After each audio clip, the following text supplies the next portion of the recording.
श्री नरेंद्र मोदी जी के नेतृत्व में चल रही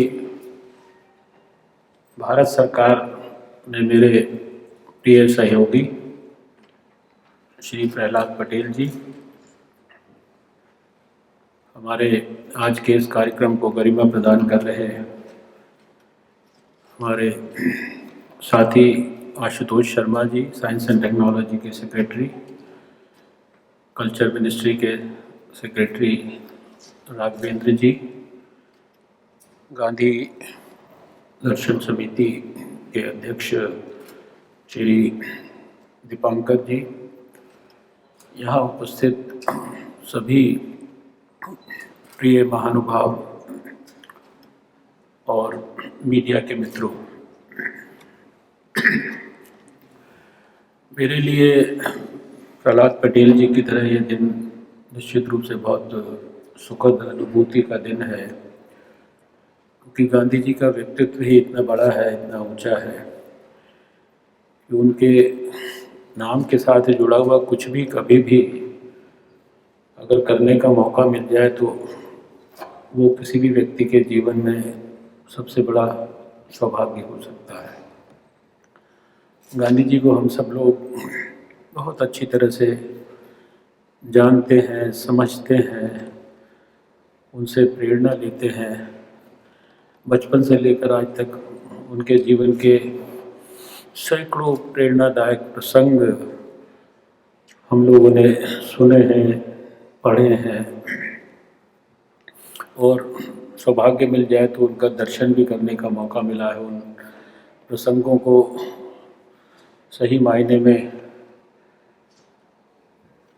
मैं अभी बैठा था तो मुझे अचानक याद आया कि साउथ अफ्रीका के अंदर जिस घर में महात्मा गांधी रहते थे, उस घर में मुझे जाने का सौभाग्य मिला। वहाँ उनके परिवार के लोग कुछ अभी भी रहते हैं। तो उस घर के एक सिग्निफिकेंट पोर्शन के अंदर मैंने देखा जाकर कि उनके परिवार के लोग साउथ अफ्रीका के गरीब बच्चों को, आज मैं गया था शायद 1-2 साल तो हो गया, इतने सालों के बाद भी उन गरीब बच्चों को पढ़ा रहे थे। और पढ़ाई की दृष्टि से भी जो मोस्ट मॉडर्न कंप्यूटर के माध्यम से जो उनको ट्रेनिंग थ्रू डिजिटल एप्लीकेशन दिया जा सकता था वो कर रहे थे। और एकदम निस्वार्थ भाव से, सहज भाव से, कहीं उनसे मिलकर लगता नहीं था कि ये वो महात्मा गांधी के परिवार के लोग हैं। तो बहुत आनंद की अनुभूति हुई। उस रेलवे स्टेशन पर भी जाकर मुझे दर्शन करने का उस स्थान को मौका मिला जहाँ से इतिहास शुरू हो गया था, ये सत्याग्रह का सारी दुनिया के लिए, जहाँ उनके साथ इतना दुर्व्यवहार किया गया था। और बैठे ही बैठे मुझे एक और प्रसंग याद आया। वैसे तो प्रहलाद जी ने भी अनुभूति की होगी, जो भी लोग विदेश में जाते हैं, दुनिया के किसी कोने में आप चले जाइए, किसी देश में चले जाइए, तो वहाँ आपको महात्मा गांधी का जो व्यक्तित्व है उसको लोगों को दर्शनार्थ कराने के लिए तमाम आपको उनकी कोई स्टैचूज़ दिखाई देंगी, उनका कोई म्यूज़ियम दिखाई देगा। लेकिन 1998 में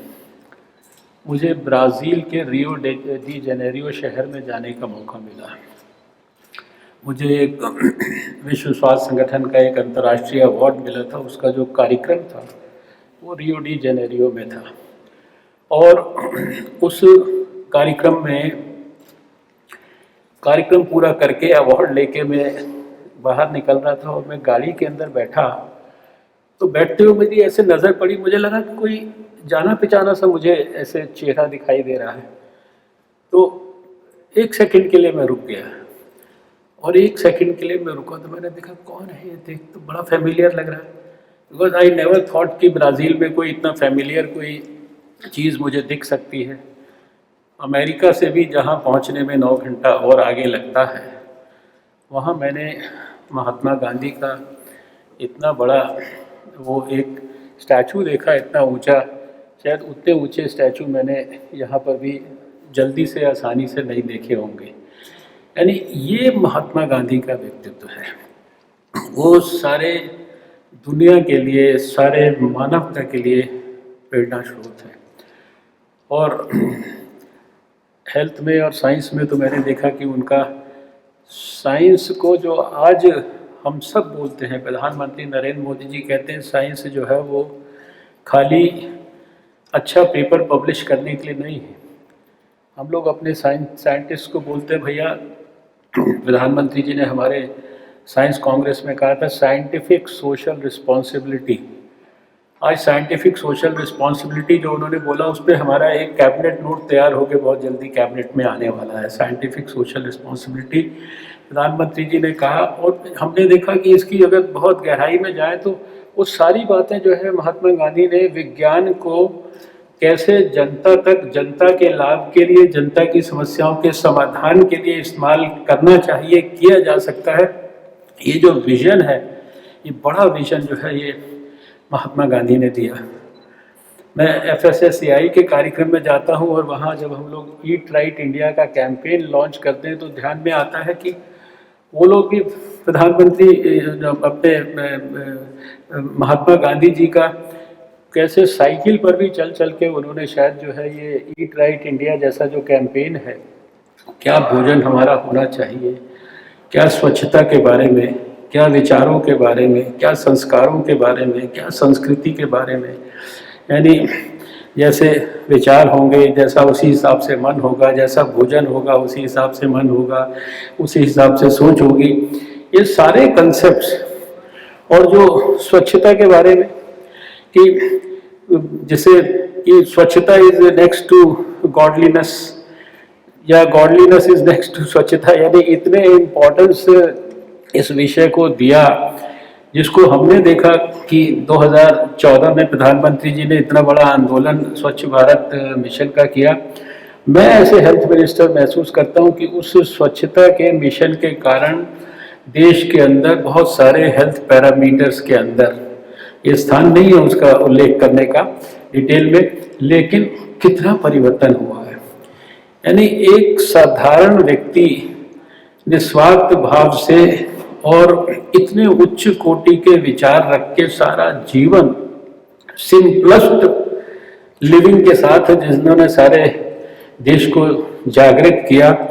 आज 150 साल के बाद भी उनके पैदा होने के वो सारी चीज़ें इतनी ज़्यादा रेलेवेंस लगती है, रेलेवेंट। और इसलिए हमने भी अपने साइंस एंड टेक्नोलॉजी मंत्रालय को भी, जब कल्चर मिनिस्ट्री ने एक बड़ा लक्ष्य लिया, प्रधानमंत्री जी ने देश को कहा 2 साल पहले कि लगातार 2 वर्ष तक हम 150 साल उनके जन्म के बाद के जो है उसको सेलिब्रेट करेंगे। तो हम लोगों ने भी जो है सोचा कि साइंस एंड टेक्नोलॉजी के माध्यम से, और मैं आपको सबको बड़े गर्व से कहना चाहता हूं कि भारत की साइंस आज दुनिया के किसी भी बड़े से बड़े विकसित देश के साइंस के अचीवमेंट से यहाँ पर हमारा अचीवमेंट कम नहीं है। और ये बात मैं ऐसे ही नहीं कह रहा हूँ, दुनिया के 80 से ज़्यादा देशों के साथ हमारा साइंस के अंदर कोलैबोरेशन है। अमेरिका के साथ, इजराइल के साथ, साउथ कोरिया के साथ, ऑस्ट्रेलिया के साथ, फ्रांस के साथ, जर्मनी के साथ, बड़े से बड़े देशों के साथ, सबके साथ हम लोगों के आपस में डिस्कशंस होते हैं, डेलिब्रेशंस होते हैं, एक्सचेंज ऑफ व्यूज़ होते हैं, एक्सचेंज ऑफ प्रोग्राम्स होते हैं। कहीं पर भी इस बात का हमें एहसास या आभास नहीं होता कि भारत के वैज्ञानिक, उनकी योग्यता, उनकी क्षमता किसी दुनिया के वैज्ञानिक से कम है। और आप तो जानते हैं कि प्रधानमंत्री जी के शुरुआती अगर कोई जो कैबिनेट के डिसीजंस थे 2014 में, तो उसमें डिजिटल इंडिया एक बहुत बड़ा उनका जो है एक फैसला था, और उस दिशा में कितनी चीज़ें हुई हैं। मैं इस अवसर पर जो हमारी IIT दिल्ली की टीम है, अनुपमा जी वैज्ञानिक यहाँ पर बैठी हैं, इनके सभी टीम के साथियों को बहुत बहुत मैं हृदय से बधाई देना चाहता हूँ। ये खाली आज का जो ये कार्यक्रम है, आप इसमें 360 डिग्री का कंसेप्ट देखेंगे, वीडियो इमर्जन का कंसेप्ट देखेंगे, खाली ये तो एक बहुत ही जिसे this is just the tip of the iceberg. वरना देश के बड़े बड़े प्रतिष्ठित संस्थान जो कल्चर मिनिस्ट्री जिनकी देखभाल करता है, उनका किस प्रकार से डिजिटल ढंग से आपको दिल्ली में बैठ के वर्चुअल वॉक थ्रू करा जा सकता है, उसमें वो सारा कुछ उन्होंने कंसेप्ट डेवलप करके पिछले समय में बहुत सारे स्थानों का तो नेशनल म्यूज़ियम के अंदर जो है वो डिस्प्ले किया था। और अभी बैठे बैठे मेरे मन में आ रहा था कि कल्चर मिनिस्टर भी हैं, कल्चर सेक्रेटरी भी हैं, साइंस एंड टेक्नोलॉजी इसमें पूरा आपका सहयोग कर सकती है। देश के जितने भी हमारे प्रतिष्ठित इस तरह के संस्थान हैं, मॉन्यूमेंट्स हैं, किसी हमारे महापुरुष के साथ जुड़ी हुई जो चीज़ें हैं, और ख़ासकर मिनिमम जहाँ पर सब लोग विदेश से आकर जाना पसंद करें, जब हम टूरिज़्म के अंदर बताते हैं, तो कम से कम हम हमारी मिनिस्ट्री के अंदर अगर कोई आप कल्पना करके ऐसा कोई योजना बनाएं कि दिल्ली में ही सारे देश के स्थानों को जो है लोग जो है उस प्रकार से विज़िट कर सकें, वर्चुअल वॉक थ्रू कर सकें, तो हमारे वैज्ञानिक जो है उस प्रकार की योग्यता और क्षमता रखते हैं कि उसको समयबद्ध तरीके से उस प्रकार के काम को भी कर सकते हैं, जिसका एक ट्रेलर हमने नेशनल म्यूज़ियम में कुछ समय पहले दिखाया था। आज के इस अवसर को सही, सार्थक और सफल बनाने के लिए हम सबको नए सिरे से अपने जीवन में संकल्प लेना होगा कि महात्मा गांधी जी केवल पूजने के लिए नहीं है, प्रणाम करने के लिए नहीं है, वो जीवन में अपनाने के लिए है। और उनका व्यक्तित्व इस प्रकार का व्यक्तित्व है कि उन्होंने जो कुछ भी प्रीच किया सारे ज़िंदगी भर, उसको स्वयं पहले प्रैक्टिस किया, उसके बाद उसको प्रीच किया। और उसी नाते जो है अगर आज इस हमारे एक छोटे से गिलहरी प्रयास से अगर हम देश के कुछ नौजवानों को प्रेरित कर सकें, उनके जीवन से साक्षात्कार करा सकें, क्योंकि ये इसका बहुत ही, जिसे कहते हैं कि इसकी जो फिल्म्स बनाई गई हैं उनके जीवन के पहले दिन से लेकर और आखिरी दिन तक, और आज के जो इस भारत में क्या उसका महत्व हो सकता है, किन लोगों से उन्होंने क्या क्या प्रेरणाएं ली, किन लोगों को उन्होंने क्या क्या प्रेरणाएं दी, सब कुछ इसके अंदर है। बहुत गहराई के साथ जो है इस काम को किया गया है। मुझे पूरा विश्वास है कि आने वाले समय में जो हमारी गांधी दर्शन समिति है, हमारे माननीय मंत्री जी के नेतृत्व में, इसको और बड़े पैमाने पर लोगों तक पहुंचाने के लिए और ही ज़्यादा अथक प्रयास करेगी। मैं इन्हीं शब्दों के साथ आपको बहुत हृदय से बधाई देता हूं। कल्चर मिनिस्ट्री को इस बात के लिए मैं धन्यवाद देता हूं, गांधी दर्शन समिति को भी, दीपांकर जी को, उनकी पूरी टीम को, कि आपने हमको ये अवसर दिया साइंस एंड टेक्नोलॉजी मिनिस्ट्री के वैज्ञानिकों को इस काम को करने के लिए। हम आपकी सेवा में, गांधी जी की सेवा में हमारा साइंस एंड टेक्नोलॉजी विभाग हमेशा से समर्पित रहेगा, इस बात का मैं आपको विश्वास और आश्वासन देता हूँ।